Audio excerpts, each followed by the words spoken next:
जय जय रघुवीर समर्थ. दशक 9 समास 7 विकल्प निरसन निरूपण. श्री गुरुभ्यो नमः. प्रथम एक स्थूल देह आहे, म्हणूनच त्यात अंतःकरण पंचकाच राहण्यास जागा मिळाली आहे. अर्थात जाणीव ही स्थूलाच्या आधारानेच अस्तित्वात आहे. स्थूल जगाशिवाय मूळ मायेला जाणीव असूच शकत नाही, कारण स्थूल शरीराच्या आधारानेच सर्व कार्य चालतात ना. ते स्थूलच निर्माण झाले नसते तर अंतःकरण कोठे राहू शकले असते, असा प्रश्न श्रोत्याने विचारला आहे. त्याचे उत्तर ऐका. भूतलावर काही कीटक गोल गोल काटेरी चलन पावणारी इत्यादी घर निर्माण करतात. त्याचप्रमाणे शंख, शिंपले, गुलाकवडी इत्यादी जीवप्रेमी आहेत. या सर्व प्राण्यांमध्ये आतील कीटक आधी की बाहेरचे घर आधी, याचा विचार करा.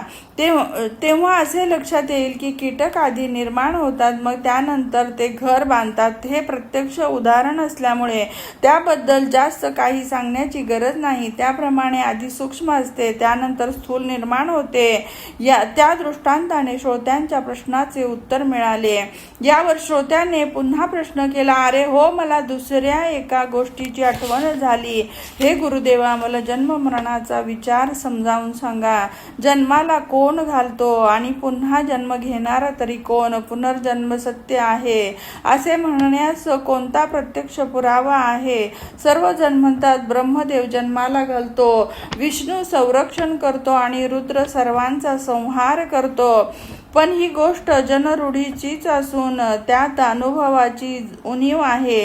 अनुभव पाहणे म्हणजे काय? वर्णनास्पद होत नाही एवढेच नव्हे, तर सर्वांना जन्माला घालणाऱ्या ब्रह्माला कोणी जन्माला घातले? विष्णूचे पालन कोण करतो? आणि महाप्रलयाच्या वेळी रुद्राचा संहार कोण करतो?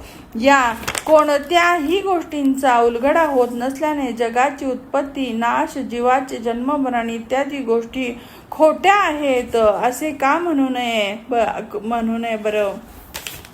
या सर्व गोष्टीचा करता निर्गुण परमात्मा आहे असे म्हणावे तर तो विकाररहित आहे. आता माया जन्माला घालते असे म्हणावे तर ती आपणच वाढली असून विचार केला तर विचारापुढे ते टिकणे शक्यच नाही. मग जन्म घेणारा कोण? त्याची ओळख काय? आणि त्याच्या संचित कर्माचे लक्षण काय? पुण्य म्हणजे काय? पाप कोणत्या स्वरूपाचे असते? आणि हे संशय घेणारा तरी कोण?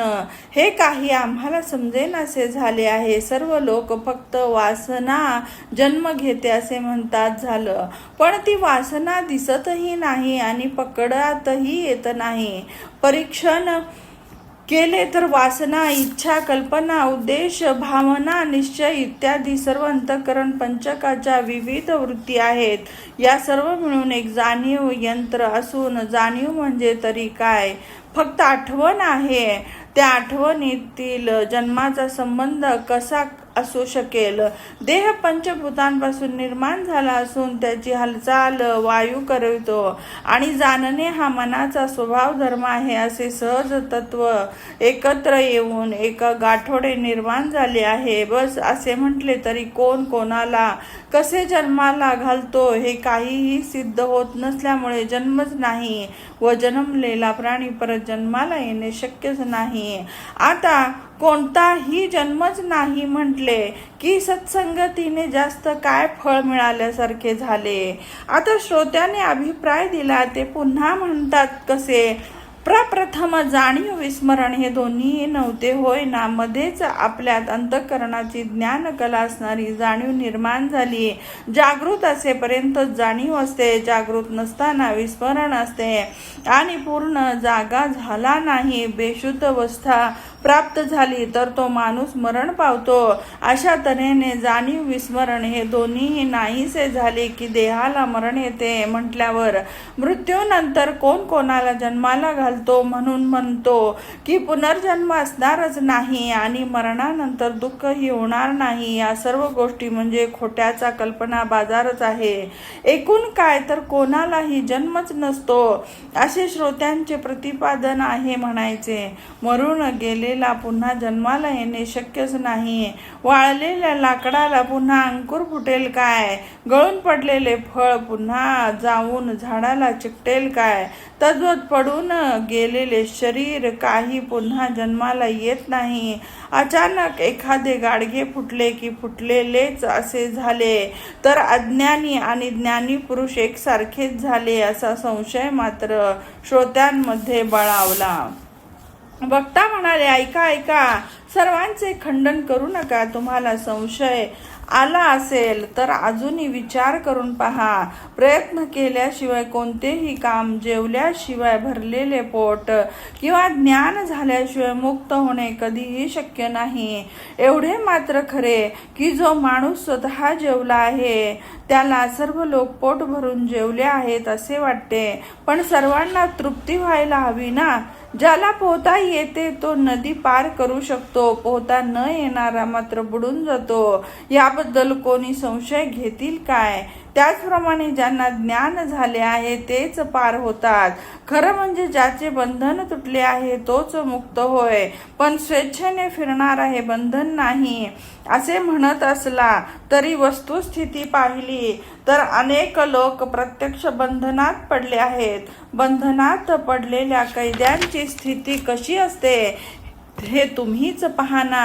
दुसऱ्यांना काय यातना होतात याची कल्पना नसणाऱ्या परदुःख शिथिल म्हणणाऱ्या माणसाप्रमाणे ही गोष्ट आहे, यात संशय बाळगू नका. असो, ज्याला आत्मज्ञान होऊन तत्वांच्या निरसनाने निज रहस्य हस्तगत झाले आहे त्याच्या अंतःकरणात समाधान त्वरित बिंबते. याप्रमाणे ज्ञानाने जन्ममरण चुकते ही गोष्ट खरी आहे, पण कोणालाही जन्ममरण नाही असे सार्वत्रिक विधान करणे योग्य नाही. तेच खरे असेल तर वेदशास्त्र पुराण कशासाठी हवेत? वेदशास्त्रांचे प्रमाण वचन सर्व अनुभवी सत्पुरुष आणि जगातील सर्व लोक वरील विधान मानत नाही. असे असतानाही तू ते जे म्हणतात ते खरे नाही असे म्हणतोस तर तुझे खरे कशावरून सांग बाबा?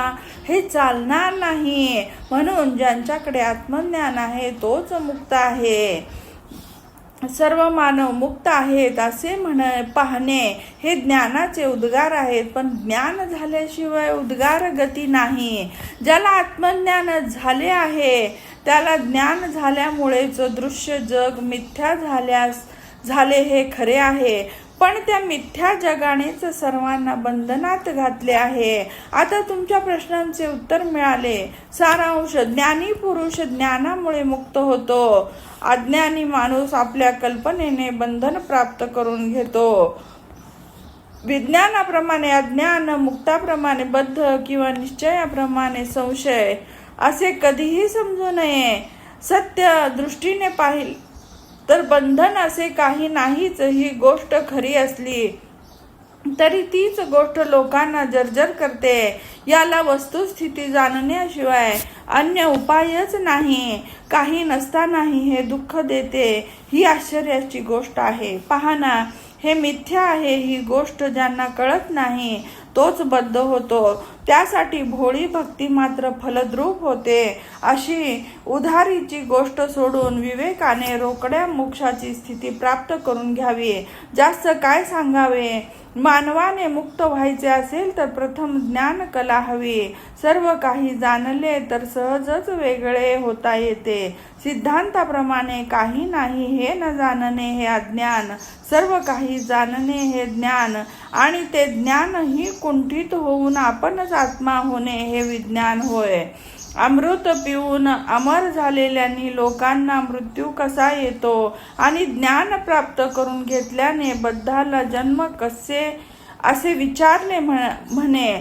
सुबुद्ध माणूस लोकांना तुम्हाला भूत कसे झपाटते बाबा असे विचारतो. विषाची बाधा न होणारा तुला विष कसे चढते असा प्रश्न करतो. या दृष्टांताप्रमाणे ज्ञानी पुरुषांच्या भूमिकेतून पाहिले तर अज्ञानी पुरुषाची स्थिती नीट लक्षात येत नाही. बद्धाच्या स्थितीचे यथार्थ ज्ञान होण्यासाठी प्रथम आपण बद्धाप्रमाणे होऊन पाहायला हवे.